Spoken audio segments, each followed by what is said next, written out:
کس کی محفل ہے؟ سرکار سرا ہاؤس کی محفل ہے. سلسلے نقشبند سے جن کا تعلق ہے، نقشبندیوں کا میخانہ ہے. یہ کیمپس نقشبندیوں کا میخانہ ہے. نقشبندی تشریف رکھتے ہیں اور اس سلسلے کے امام نقشبند، تاجدار نقشبند، شہنشاہ نقشبند، جنہیں دنیا خواجہ خواجگاں، خواجہ ماں و شما، حضرت سیدنا خواجہ محمد بہاؤالدین فخر نقشبند کے نام سے جانتی ہے. سبحان اللہ. سرکار خواجہ بہاؤالدین نقشبند بخارا شریف میں آپ کا مرقد انوار ہے. سرکار نقشبند کے تاریخ کے حوالے سے ایک واقعہ سامنے آتا ہے کہ آپ ایک وقت ایسا تھا جب اس وقت کے امیر کے یہاں، بادشاہ کے یہاں آپ کی ڈیوٹی تھی، نوکری تھی. نوکری کیا تھی جانتے ہیں آپ؟ اس دور کے امیر کے یہاں آپ کی جاب، آپ کی نوکری یہ تھی کہ آپ جلادی کے منصب پر فائز تھے. کس پر؟ جلاد سمجھتے ہیں کون ہوتا ہے؟ کسی کو سزائے موت ہو جائے تو اسے تختے دار پر لانے کے لیے جلاد کی ڈیوٹی ہوتی. بندہ جلاد لگاتا ہے، سر جلاد قلم کرتا ہے، یہ جلاد کا کام ہوتا ہے جسے سزائے موت ہو جائے. تو اس دور میں بھی ایک شخص کو سزائے موت ہو گئی. توجہ کے ساتھ سننا، سزائے موت ہو گئی. شخص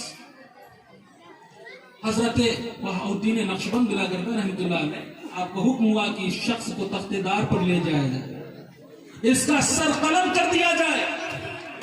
آپ اس شخص کو لاتے ہیں، آنکھوں پر پٹی باندھ کر تختے دار پر لاتے ہیں. اس شخص کے ہاتھ بندھے ہوئے ہیں. شخص کو لانے کے بعد اس کو جھکاتے ہیں، اپنے میان سے تلوار کو کھینچتے ہیں. چمچماتی ہوئی تلوار تھی جو کبھی وار کو مس نہیں کرتی تھی. اس شخص کو جھکا دیا گیا جسے سزائے موت ہوئی ہے. اس کے بعد شاہ نقشبند بھرپور طاقت کے ساتھ اس شخص کی گردن پر وار کرتے ہیں. تلوار بجلی کی طرح کونتی ہوئی چلتی ہے، شخص کی گردن پر پڑتی ہے، لیکن نتیجہ صفر رہتا ہے. گردن ٹس سے مس نہیں ہوئی. شاہ نقشبند حیران رہ جاتے ہیں، یہ کیا ہوا؟ آج پہلی بار ایسا ہو رہا ہے، وار مس کر گیا. شاید طاقت کم لگی تھی، قوت کم لگی تھی. دوسری مرتبہ پھر کوشش کرتے ہیں، طاقت کو جمع کرتے ہیں، بھرپور قوت کے ساتھ اس شخص کی گردن پر ایک وار کرتے ہیں. تلوار بجلی کی رفتار سے چلتی ہے لیکن دھار پلٹ جاتی ہے، گردن سلامت رہتی ہے. اور حیران کی ماجرا کیا ہے؟ آج ایسا کیوں ہو رہا ہے؟ تیسری مرتبہ پھر پوری قوت کے ساتھ طاقت کو جمع کرتے ہیں، وار کرتے ہیں. تلوار بجلی کی رفتار سے چلتی ہے، گردن پر لگتی ہے، لیکن نتیجہ وہی رہتا ہے. گردن سلامت ہے، دھار پلٹ گئی. اب شاہ نقشبند ٹھہر جاتے ہیں، تلوار اب نہیں اٹھاتے ہیں، غور کرتے ہیں مسئلہ کیا ہے، وجہ کیا ہے. آج قوت جواب کیوں دے رہی ہے؟ آج وار مس کیوں ہو رہا ہے؟ بہت غور کرنے کے بعد اندازہ لگایا کہ جب میں تلوار اٹھاتا ہوں تو اس شخص کے جسے سزائے موت ہوئی ہے، اس کے لب ہلتے ہیں، ہونٹ ہلتے ہیں، جنبش کرتے ہیں. شاید کوئی وظیفہ پڑھ رہا ہے، شاید کوئی وظیفہ پڑھ رہا ہے، شاید کوئی وظیفہ بڑا پاورفل وظیفہ پڑھ رہا ہے. آپ اس شخص کی آنکھوں کی پٹی کھول دیتے ہیں، کہتے تیری سزا میں معاف کرتا ہوں، جا، تجھے چھوڑ دیا، اب وار نہیں کروں گا. میرا وار جو کبھی خطا نہیں کرتا تھا، آج وجہ کیا ہے، خطا کیوں کر رہا ہے؟ ذرا مجھے یہ بتا. جب میں تلوار اٹھاتا ہوں تو تیرے لب ہلتے ہیں، تو کون سا وظیفہ پڑھ رہا ہے، کون سا ورد کر رہا ہے؟ اتنا پاورفل وظیفہ ذرا مجھے بھی بتا دے. وہ شخص جواب دیتا ہے، اے بہاؤالدین، میں کوئی وظیفہ نہیں پڑھ رہا، میں کوئی ورد نہیں کر رہا. تو پھر کر کیا رہے ہو؟ کہتا ہے کہ جب تم تلوار کو ہوا میں لہراتے ہو، قوت کے ساتھ میری گردن پر وار کرتے ہو، جب تمہاری تلوار بجلی کی رفتار سے چلتی ہے تو میں اپنے پیر کا نام لیتا ہوں، اپنے مرشد کو پکارتا ہوں. جتنی بجلی کی رفتار سے تمہاری تلوار گردن تک آتی ہے، اس سے کہیں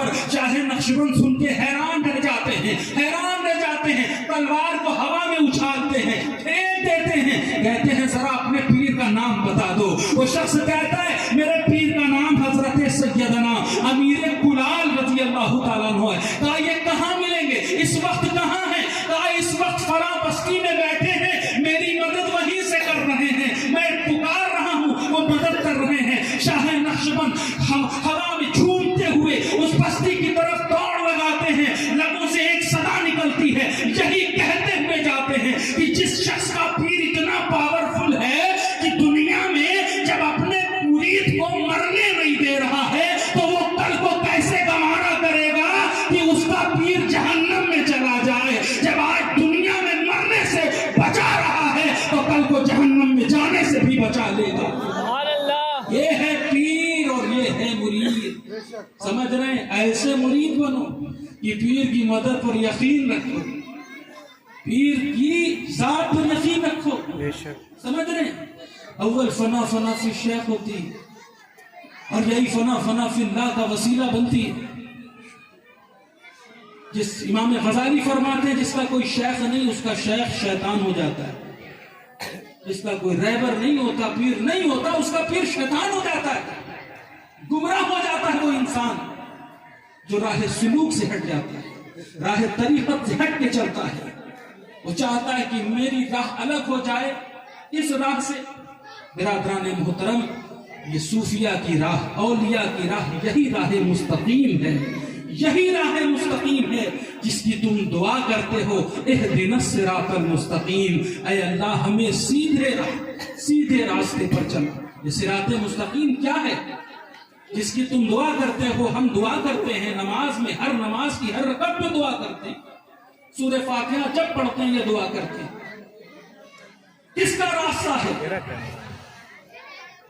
آگے یہی کہتے ہو نا انعمت علیہم، اے مولا ان کے راستے پر چلا جن پر تو نے انعام رکھا ہے، جن پر تو نے احسان کیا، جن پر فضل کیا، جن پر کرم کیا، ان کے راستے پر چلا۔ غیر المغضوب علیہم ولا الضالین، نہ کہ ان کے راستے پر جن پر تیرا غضب ہوا، ان کے راستے سے ہٹنے کی دعا، بچنے کی دعا کرتے۔ اب یہ کون لوگ ہیں جن پر انعام ہوا ہے، اکرام ہوا ہے؟ انہی نفوس کا ذکر قرآن میں یوں آتا ہے، الذین اولئک انعم اللہ من النبیین والصدیقین والشہداء والصالحین۔ یہ وہ لوگ ہیں جنہیں انبیاء علیہ السلام کی شکل میں دنیا میں بھیجا گیا۔